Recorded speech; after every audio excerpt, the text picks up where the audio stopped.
Baiklah, kami dari kelompok 10 ingin menjelaskan hasil diskusi kami dengan judul Teori Hexer-Ohlin dengan kasus Turki dan Italia. Adapun kami dari kelompok 10 dengan anggota Rio Simamora dengan NIM 180304106, dengan saya sendiri Andrea April Dibangun dengan NIM 180304110, dengan Petra Michael Ginting dengan NIM 180304134, dan dengan Jen Gesdo Samuel dengan NIM 180304137, dan Leonardo Manurung dengan NIM 180304150. Teori Hanol mengungkapkan bahwa saat terjadi perdagangan, negara H sebagai negara yang berkelimpahan modal akan mengekspor komoditi 2 dan mengimpor komoditi 1. Sebaliknya, negara F akan mengekspor komoditi 1 dan mengimpor komoditi 2. Adanya perdagangan tersebut akan mendorong terjadinya penyamaan harga faktor produksi negara H dan F baik secara relatif maupun secara absolut.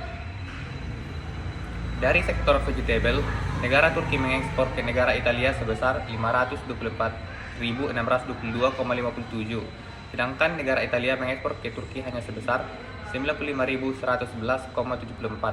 Hal tersebut menunjukkan negara Turki lebih memanfaatkan faktor tenaga kerja sebagai faktor produksinya dibandingkan dengan faktor modal.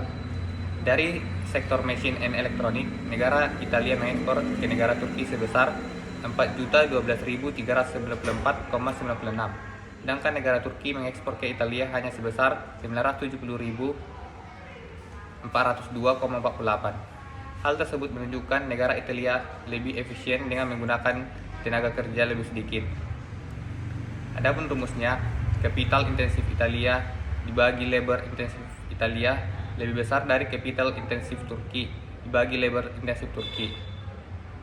Jika dimasukkan ke dalam angka, 4.012.394,96 dibagi 95.111,74 lebih besar dari 970.402,48 dibagi 524.622,57 atau sama dengan 42,19 lebih besar dari 1,85.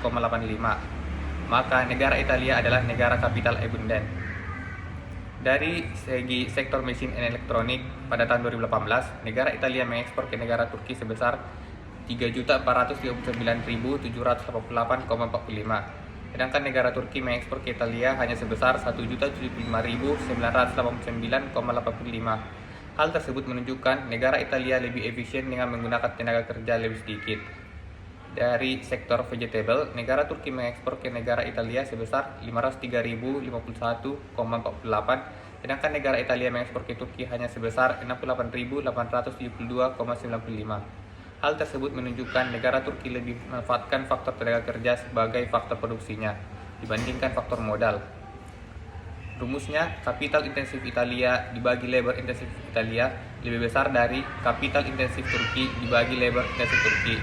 Jika dimasukkan dalam angka sama dengan 3.439.788,45 dibagi 68.872,95 lebih besar dari 1.075.989,85 dibagi 503.051,48 atau sama dengan 49,94 lebih besar dari 2,14. Maka negara Italia adalah negara kapital abundant. Kesimpulan, dengan demikian dapat kita lihat bahwa negara Italia adalah negara kapital abundant, sedangkan Turki adalah negara labor abundant. Oleh karena itu teori HNO masih relevan sampai saat ini.